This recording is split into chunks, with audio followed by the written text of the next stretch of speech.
Hello, I am Joel McLeod. And I'm Roland Tanner. Welcome back to the 905er. This is our second part of our conversation on racism in our school system with Abisola, Asha, and Malik of Students Speak Up YCDSB, and Greg Dongen of Hamilton Students for Justice. If you missed the first part, please pause this and go back to listen to that episode in its entirety.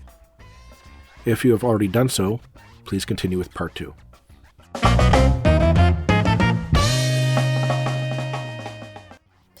As we rejoin the second part of the conversation, we're just in the middle of discussing the relatively new but now common practice of police officers being present in schools on an almost routine basis for several days a week, and the implications that has for students of colour as well as other students. The first speaker you'll hear is Greg Dongen of Hamilton Students for Justice.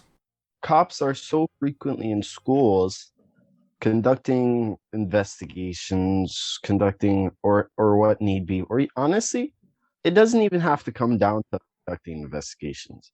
What it had felt like was while I was in school, you're looking at like 2 days out of the week, there's cops in your schools. Yeah, it's just wrong. It's not healthy. I mean, it's so different. It's so, for Joel and myself, it's such a change. And yet, speaking to teachers that we know, this seems to be a routine thing now. And to from my perspective anyway, to say that it's about improving relationships between students and the police seems to be highly, well, that doesn't seem to be the way it's working. Let's put it that way. And from what you're saying, it's just kind of introducing the adult world to children who were previously this seems like coded language to me. It doesn't make sense. Okay, so the white kids in the school have bad relationships with the police? I don't think so. So it's really just the black and colored kids that they're trying to quote unquote fix, but that relationship, but while we're the only ones being persecuted in this particular way, it really doesn't make sense. They need to say what they truly want. They want cops there 2 days a week to put fear into these kids to make them behave. I correct me if I'm wrong. Was there any like meetings where the cops would like talk to like the kids and just be like, "Oh, this is what you should do to like if a cop approaches you. These are your rights." Like, or that stuff that'll fix like a community. I bet you, and I wasn't there, so I'm gonna ask Greg. What did it seem like they were talking to the kids and teaching them things about the real world and doing things that teachers do? No. What they were trying to do was what cops were contracted within schools to do was to talk about stuff that other organizations easily could have done, like mental health awareness. Like there was an odd cop presentation for mental health awareness. There was which nobody paid attention to because they were police. It's not like they came out of uniform. That's the first thing. Why do you need a gun in a school? That's the point. And then they talk about sexual predators and like just they give like a whole conversation. There's organizations in the city that can do that. Yeah, no, it doesn't seem productive. And it's almost like because of the criminalization of Black people, anyone can go into a principal's office and say, this Black kid did that to me. And boom, police are getting called. And the problem with our justice system today is if you are a Black man and a white woman or a white man goes into the police station right now and says you threatened them, you're getting arrested. What, rather than this practice of policing in schools, and maybe this is a broader question for both school boards, like what should we be doing? The three of you are students, either graduating or freshly out of the school system. I'm going to put it to you: where are we failing, and what should be done in a perfect world? I got it. You're given the reins to the system. What should be done to fix these problems? Malik, go first, please. So I went to school at St. Joan of Arc. We spent $5 million on a football field, and in a few years we won a championship. So obviously, when you invest into these things, you get good results. So what we need scholarships for Black students, because there's not enough, and not just sports based. I mean, like education based, because I know I could have gotten some type of education scholarship, but it wasn't offered to me. They need to be treated like humans. Like I don't want like a racist situation happening and a white teacher mediating it. That doesn't make sense to me. That makes no sense to me because that teacher doesn't even know where to start. Doesn't even know where to start. I'm getting paid to teach. I don't want to do this, so I'm just gonna push it to the side so I can get back to my job. I can't expect somebody that's not educated on the topic, and I can't expect somebody that doesn't even no care. lived experience. Exactly. That doesn't make sense to me. So off rip, they need to put money where their mouth is. They need to hire more Black teachers, and they need to just stop being racist. Yeah, which is, I just wanted to, and actually, Greg, I just wanted to sort of come back to the story with Ahona Medi. Yeah, Ahona Medi. Yeah, I just wanted to come back to that and to address, because it fits in so closely that basically that what she seemed to be facing was an institutional resistance to an institutional annoyance that she was bringing up things that they didn't want her to bring up. So as that, she was called aggressive. She was told to be more respectful. These kind of things. So maybe you could go more into that story, what her experience was, and then what the report that came out last week or the week before actually said, or whether you feel that went far enough. Absolutely. Ahona Medi is a former student trustee at YCDSB at the Hamilton Wentworth District School Board. During her term, Ahona Medi refused to be silenced and continued to bring up student voice as her main priority. What ended up happening because of that was gaslighting, 1,001 racial comments. Do you know one of the trustees even had the nerve to one of the trustees while they were at this Christmas dinner, knowing Ahona identified as Muslim, wanted to call her out on her Christmas sweater, right? 1,001 microaggressions that Ahona had to go through just to get the voices heard. Past those microaggressions, there was people conspiring against her and then trying to cover their own tracks. Like in the report, there was recently a report done in regards to all of the things that were alleged, but that are Ahona's truths to actually witnessing happening. Trustee 1 was Alex Johnstone, Trustee 2 was Becky Buck, Trustee 3 was Kathy Archer, and Trustee 4 was Carol Paikin-Miller. We had people turning the board table into Oppression Olympics, bringing up anti-Semitism, weight issues in regards to anti-Black racism, saying that those issues are not as discussed as anti-Black racism, which is understandable. Those are very concerning issues, yes. But we're not sitting here just trying to fight for Black people. We don't want racial equality just for Black people. We want racial equality for everybody, because that's the only way our system will be just. Right? I read the report last week, and what you're describing is that one trustee in particular just repeatedly, in essence, saying that the Black issues were getting too much attention, and that there are other issues that need to be looked at. And it's like you say, it's not Oppression Olympics, it's not a competition. This was, I believe, specifically a meeting and a committee to address Black issues, not other issues that are out there in society, and really just tone deaf. And I mean, it speaks to a theme that Joel and I have been sort of noticing over recent months of just, and unfortunately, elected trustees do not always doesn't always attract the best candidates. You know, these are elected positions, and well, there's all kinds of reasons why people run for those positions, but often it's not a lot to do with schooling, you know. And then for those people not to, when the report came back, which is very damning, to vote to exonerate themselves in essence, or to accept the terms of the report but to do nothing about it, it seems deeply wrong as far as I can see.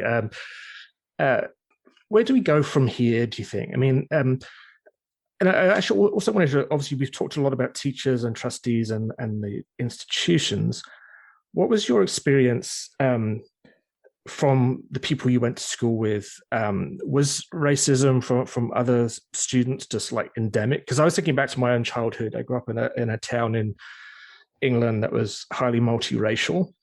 And I have to say, it was, looking back on it, as a child, I just thought it was the way the world was. Looking back on it, it was just appalling, the stuff that went on and the things that were said. And is that your experience as well? Or did you find the students are slightly better than the staff, or what did you feel? The life of Black people is constantly faced with racism.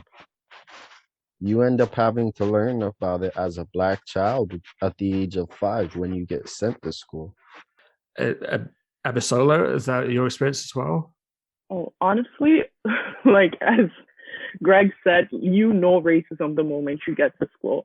I like when I moved to Canada when I was young, and when I was in Toronto at first, like, you know, it was a little bit more diverse than like York region. So like there was racism, but it wasn't as blatant. So when I moved into the York Catholic Board, it was like racism firsthand, racism, colorism. It was just layers and layers of it. Like my high school was, I don't know, Malik, our high school was not diverse in any way. So there was a lot of, it's like this, too many memories, too many people wanted to say the N-word, too many people constantly talking about a Black girl's hair. It was just that nonstop, like literally violence. Like going to high school is literally, it can be very traumatizing. And like going to school back then, yeah. It's still going on because I have siblings on the board, and it's the same cycle, right? So it's racism. It's an institution, right? I want to ask something, and it might be touchy, but I think there are a lot of our listeners who are not sharing your experience, and I think I want to get them inside your heads, if it's all right. What does that do to you psychologically, going into school day in, day out, and knowing, like, you wake up in the morning, you brush your teeth, comb your hair, put on your clothes, eat your breakfast, you're on the bus or you're walking to school, and you're not thinking of your math test, you're not thinking about your homework assignment, you're not thinking about the football game. I've never experienced this, and I'm asking you, and if I'm crossing the line here, let me know. And you're good. So I'd say, tell us what the experience is like, please. So I'd say all right. So for me, it changed as I got older, but my first racist experience must have been like in grade 3 or 4. I had a teacher, just a quick story. He'd pretty much make me last for everything, right? He'd go in alphabetical order, then switch it, and then make sure I'm last, even though my name's in the middle, but whatever. So I remember I talked about it, and then he wrote a long letter to my mom, and then my mom broke down what was happening, and I understood. And then I just knew that, like, I'm like, yo, I kind of like this teacher to begin with, first of all. So I'm just like, yo, the white people that I think are nice are thinking bad things about me. And I've always been an aware kid. Like, I knew I was a kid. Like, you know, I would play the kid game, you know, like, I'd be like, oh, I'm just a kid. You can't do that. You know what I mean? I'm just like, yo, I'm just a kid. Like, I thought as I got older in high school, it was more so like I'm gonna fight anybody that that says anything. Like I'm just that's what I was. That's the type of time I was on, and I never, not never, very rarely would a white kid ever say anything to me, but it was being said to a lot of Black kids, and I just know that like the students would say things microaggressive, like the little jokes, like they're Black jokes or whatever they can think of. And then when you confront them, they hit you with the gaslight, like, yo, we're friends. I thought it was just. So now as a kid, I have this perspective of white people because every majority of the, because I did have, don't get me wrong, I had white friends who are very understanding of Blackness, would actually get mad if anything racist would happen, like just as mad as me. So don't get me twisted, but majority, and I'm talking 98% of the white people that I knew in school were just so sometimes-ish with Black people. It was like they will switch on you on the drop of a hat. Like all the childhood rules that we had between each other and friends. Like for instance, like uniform. I remember a kid getting in trouble for uniform, and there was multiple other kids out of uniform. And instead of saying, "Yo, the whole class is out of uniform too," he said, Malik is out of uniform too." Like I'm just like. And then the whole thing twisted on me, and I was the only one that got suspended that day. It was actually crazy to me, but whatever. But like, yeah, these are the type of things because I have to watch what I do 10 times harder than anybody else, and I know others can attest to that. And that kind of day-to-day routine racism from students is the most important question I have because I'll tell you afterwards what my experience was when I was growing up. That everyday racism. Do the teachers call that out, or do they see it happening and they just let it go? They don't even realize it, and that's the issue. Because that's how they act too.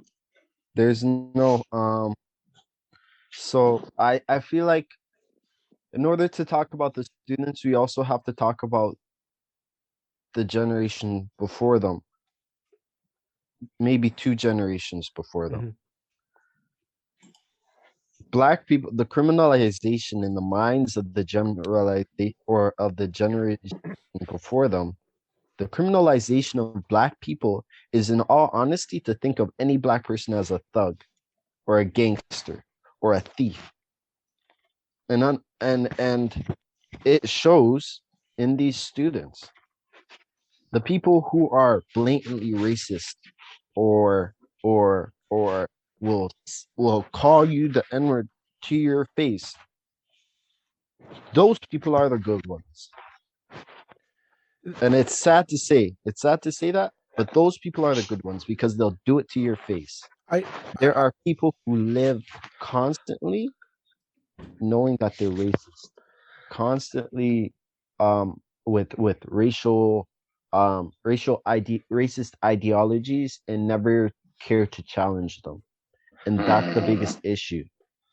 And I just it's literally last year I for reasons I kind of made the reacquaintance of someone from school who happens to be Black, and I had a recollection of her calling me out on racism when I was about 14.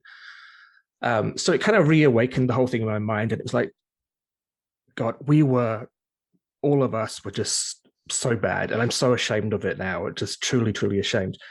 But then I thought, we were kids. We were not subtle, and you could get away with saying a lot more in those days than you probably can now. Every day, constantly, just the most vicious things said to anybody who looked different, right? And I thought, I don't recall a single teacher ever saying, "Oh, they must have seen it," because, like I say, we're not subtle. Kids are kids, right? They kind of can't control themselves that well yet. And not once do I ever recall anybody ever saying, don't behave like that. That's appalling, and that kind of maybe is the way that it's twigged with me just how bad things were, that I thought, well, kids are kids, right? And kids are vile, or very often can be vile. but then it's like, oh wow, the whole officialdom had no interest in doing anything about that, in making it better or challenging it, or and like, I mean, what you're describing is that kind of education of another generation of people who cannot get along because they've been to school together and they treated each other. Well, no, they didn't treat each other like shit. The white kids treated the non-white kids like shit. And it's just a tragedy, isn't it? I mean, it really is. It's crazy to me. I think that that like teaches a subconscious lesson to everybody there. It teaches the Black kids that their issues are not important. Okay. Because we will talk about your uniform, we'll talk about you missing your homework, but when a white kid calls you a word that is backed by 500 years of slavery, millions and millions of deaths, and decades and decades and decades of oppression, that's fine. But you need your homework done. And when the kids are saying these racist things, or even the kids that are just bystanding, the white kids bystanding around during the racist thing, they are now learning that, okay, racism isn't that big of a deal because the teacher gets mad at this and doesn't get mad at this. And the kids doing the racism, they now know that my power is in the bystanders, not the racists, because the racists are the one that are powered by the bystanders that say nothing. So this is, you guys are really just teaching each other, and we're teaching us, and it's just this crazy culture. That's the word. You know what I'm saying? Like, it seems that the white teachers didn't seem to call out anti-Black or any type of racism when it was coming from white students. So I'm pretty much trying to say how that builds a culture of racism. It lets the Black kids know that racism's not a big deal, or their racism against them isn't a big deal, and white kids know that racism is allowed on their part. And it builds a culture.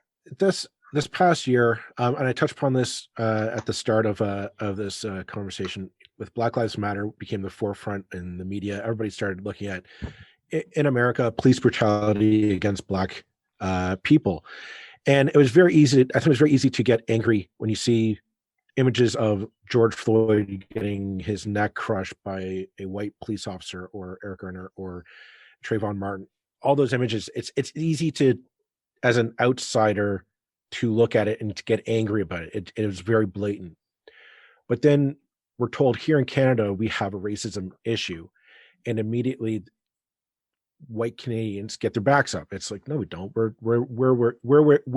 the country that all the slaves came to, in the Underground Railroad, and that's the story that we're told in Canadian history classes. And I find that what the stories that you're sharing with me is that I kind of get it now, that our racism is polite. It's that bystander racism, right? Like, I don't want to rock the boat. I don't want to cause a fight. I don't want to cause a scene. I'm you know what? He was racism with his please and thank yous. kind of. I would challenge that statement also, because I would say that it is relatively as bad as it is in America. I would just say we have such a smaller Black population that it can be muffled by white people saying that Canada's not that bad. Because America is a very Black dense country. Right. And in Canada, there's a lot of police brutality. As a matter of fact, my friend group, I'm pretty sure all of us have experienced police brutality in different ways. Okay. So that's I'll be honest, as a white Canadian, when I first heard stories of what you're sharing with me, the three of you are sharing, I was like, that doesn't sound like my Canada. That's I'll be honest. I said, that's not what I was told in the education system growing up here. My story that I heard was that Black people came through the Underground Railroad, they crossed Lake Ontario, and they were freed here in York or here in Oakville, and everything was fine. And that's they didn't tell you about the slavery before, eh? That's crazy. Do you want to know when I actually found out that slaves existed in Canada? 2 years ago. What? 2 years ago. I did not know but when I found that out, like, my mind literally just blew, because like, that's not what I was taught. That's not the story I was told in my Canadian history classes. The classes that you kids were going through, that was not told to me. I had to find out through another podcast, and they shared the story, and I was like, that doesn't sound right. And I looked up, I was like, holy shit, it's true. And I'm like, why wasn't this part of the curriculum added into, like, why wasn't I told this? Why did I have to wait till I was, 2 years ago when I found this out? And my point is that, go ahead. Racism is a blight on society. There's no, it's just, it needs to go away. There's no justification for it. And I view our school system as the front lines of it. This is me editorializing. Like, we learn everything in our education system. We learn how to read, write, add, and subtract. You also learn how to interact with each other. We learn how to solve our problems. We learn how to have these polite debates about tough issues. And I find, like, we're cheating our future generations out of the necessary skills to get along with each other in a productive way. And I mean, it's something like, this is stuff that I myself have to teach myself now, and I've learned that I have massive blind spots on this. I'll admit that. I'm wondering, like, as kids yourselves, like, what would you like to see the system change into, that we can really tackle these issues, and maybe the next generation, your kids may finally have a chance at being more harmonious Canadian society? So I think there's a lot, like, part of it, and I don't mean to be rude, but I think part of it is to say, like, everything that had happened with George Floyd, the fact that George Floyd became such a monument, and at the end of the day, rest in peace, George Floyd. But for George Floyd's death to finally be the spark of this realizations of racial inequities is privilege. And 100%, the privilege to not really understand or realize that this was here before, or the privilege to not have to go through this day in and day out, realizing that racism and cops are the forefront. Like, cops tell you what it is, and you have to conform to it, or they're arresting you. Like, when was that ever a reasonable mindset to have? And then now we've also got on the next side, the same way Black people, or the same way we've got white racist people who are polite and nice about it, that also turns into and breeds a culture of aggression. Because afterwards, not even breeds a culture. Yeah, it doesn't even breed a culture, but what ends up happening is Black people get labeled as aggressive, or Black people get labeled as irate or crazy or something like that, because someone is sitting there pushing their microaggressions constantly, or their racist statements constantly, refusing to challenge their own racist ideals. And then you have a Black man on the side, or a Black woman, or a Black whoever, just trying to explain how they feel, and it's continuously told that it's not, no, racism's not that bad in Canada. Racism's not that's not really racist, or, oh, for it to be racist, it has to be this. When in reality, these are all coming from people who have no real lived experience on racism. Yeah. Right? Yeah, I honestly, I think even it really baffles and really hurts to know that, it's from George Floyd situation where people started realizing that Black people exist. And on top of that, it's all performative. Yeah. So we have people rushing to say, hey, I support you. I'm listening. I'm here for you. I'm doing this. I'm doing that. But your actions do not, like, your words do not match your actions. Like, it takes a lot of privilege for folks to be able to say, oh, like, I'm so sorry, I don't know what you're going through, but I'm here for you. You're not here for me. Like, We have boards, we have teachers, we have those people saying these things to Black students. We have it as a universal Canadian society, but like, who's getting promoted? Who's getting opportunities? Who's going to the mall or walking around and is getting carded? So we really have to understand that. Even like, we're talking about things in school. I was gonna say this when you asked the question about how it made like students feel walking into a school and knowing that you're gonna experience racism. It's just that idea of like, it hurts your mental health. It hurts your physical being. You feel sick. There's bullying, there's racial bullying, and there's different stuff, right? So it's just all like performative. And on top of that, it's just, I always say this: racialized, marginalized, and oppressed communities should not have to teach privileged communities about issues of oppression. Google is free.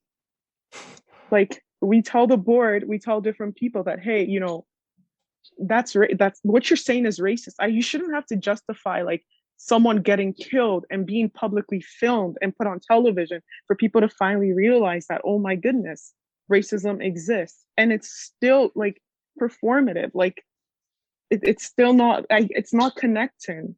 Go ahead. Another thing that speaks to the performative piece is like after George Floyd died, the big trend Blackout Tuesday, where everyone was posting black squares on Instagram, right? Thank you. You guys showed your support for a day. You know what I'm saying? Like, how does that help anything? What real push forward does it help uplift any Black communities? Like, you would be better to go find a Black-owned business and buy something from them to really post something on Instagram or Twitter. Even signing a petition does something. But a black square on Instagram is only you showing, yeah, we're here for the change. We're here for the change. We're with you. And what really happens is, yeah, it all becomes one big performative task now, where people are like, yeah, Black Lives Matter is the trend. I'm gonna be there and I'm gonna help them. And then these same people trying to hop on that trend, not really because they actually care about racial equality, but because they understand that this is what's in right now, is what turns up diluting the message and making people not really understand the real struggle behind doing the work and fighting for the liberation of Black people.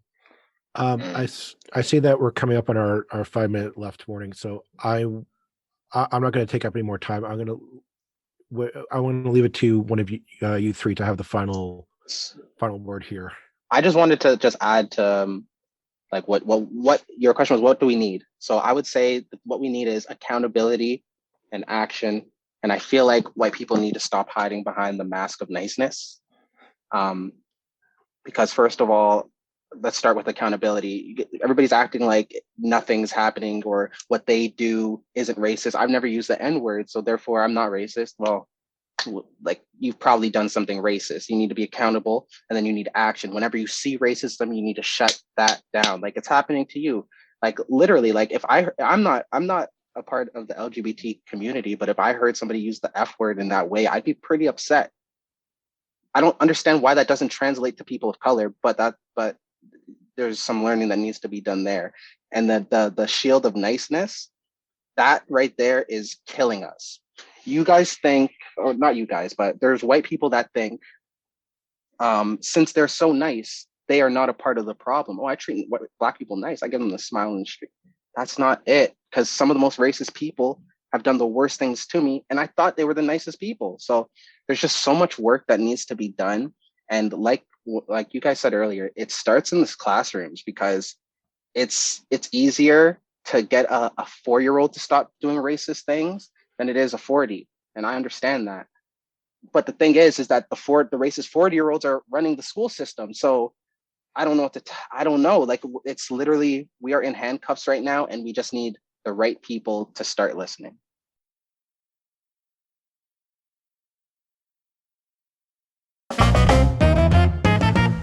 That's it for this episode of the 905er. Thank you for listening. As always, you can send us your feedback, thoughts, and concerns, or ideas for future episodes to our email, info@905er.ca. We'd love to hear from you. You can help us keep the 905er going by financially supporting us through Patreon as well as PayPal. Visit us at 905er.ca and click on the support tab. As well, links are in the show notes for your convenience. Lastly, you can find us on social media. Search for _905er on Facebook, Twitter, Instagram, and LinkedIn. So long for now. See you next time.